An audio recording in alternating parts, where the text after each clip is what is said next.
Hey, you guys.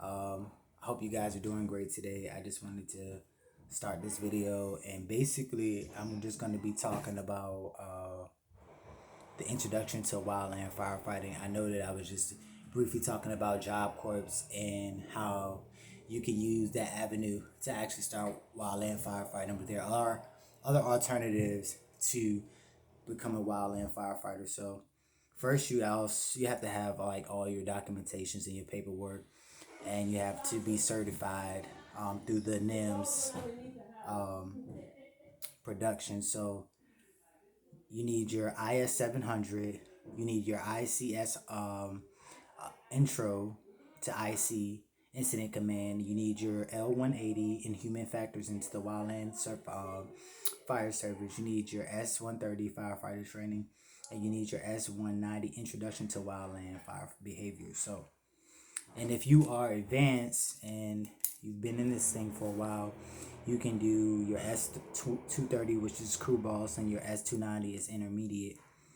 And you want to get your task book open. So once you have, been doing this for a while, you can get your task book open, and that can help you elevate to new levels in this business. So what's the most important thing I think in this business is just having the heart to do what we do, which is go out and protect the land and fight for our communities. And uh, that's the main focus, preserve the land and work hard. So it's a lot of ups and downs. You're going to have days where you're so tired that you didn't think you can make it, but you can make it.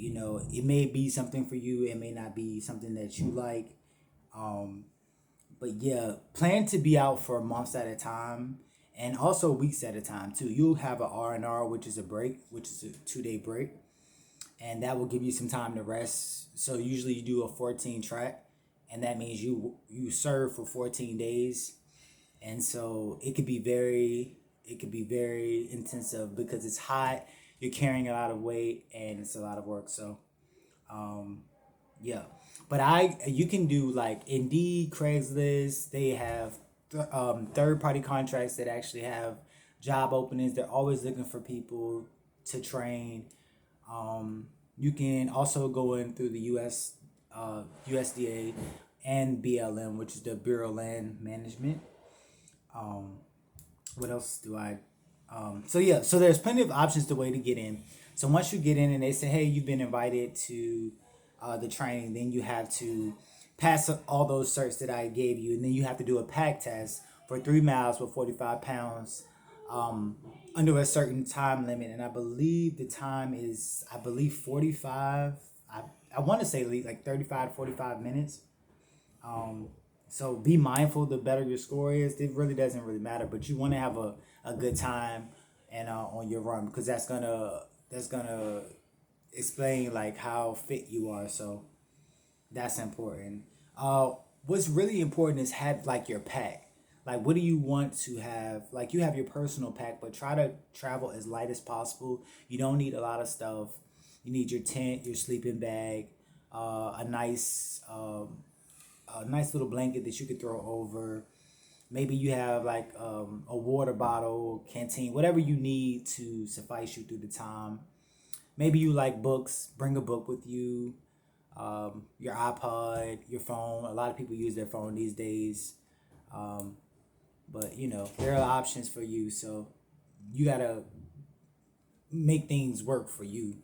So once you pack, you'll be straight. You know what I'm saying? You just need to have all the necessities. The hygiene products. They do provide a lot of this stuff that you do need. You get 3 meals a day, full course meals, all the snacks that you could ever want, drinks, everything is. There's a lot of people. You're networking. You're meeting a lot of people. You get to travel to different states, different places, so that's always a plus.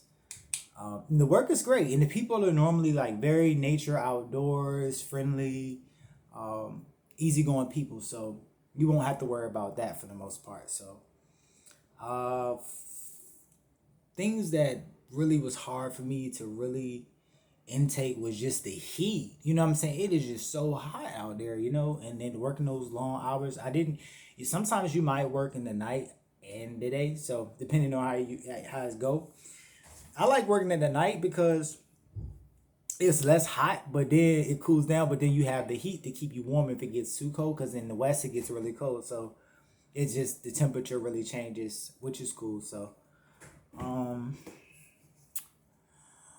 sacrificing your life is a big thing. Like, if you're afraid, maybe you shouldn't do it. Like, it's not easy. It's a big sacrifice because you're really risking your life to go save land and people. So just be mindful of that.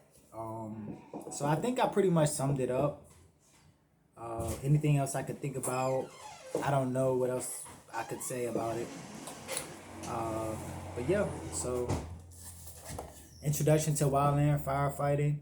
I guess if you have any questions or concerns, just leave your comments below, and that will be helpful. And I'm going to be doing the pros and cons of wildland firefighting versus Job Corps. And then I have some other videos that I want to do. But I kind of just wanted to do this one to show y'all, you know what I'm saying, what you need to do to be successful there. So if you go, if things don't go the way you don't, keep trying.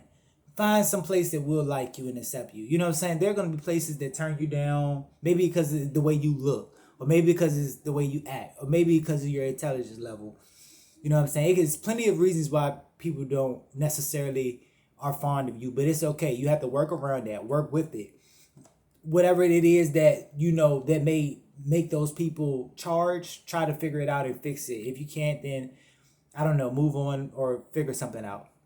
So that's all I can say, is just do the best that you can do, like in anything in your life, not just wildland firefighting. Have a good attitude, be persistent, and pray and focus, you know, and everything will be okay. So I hope you guys like this video, and I'm going to be doing another one too also. So the pros and cons of firefighting, and then I will be doing pros and cons versus Job Corps and wildland firefighting. So you guys have a blessed day. Bye-bye.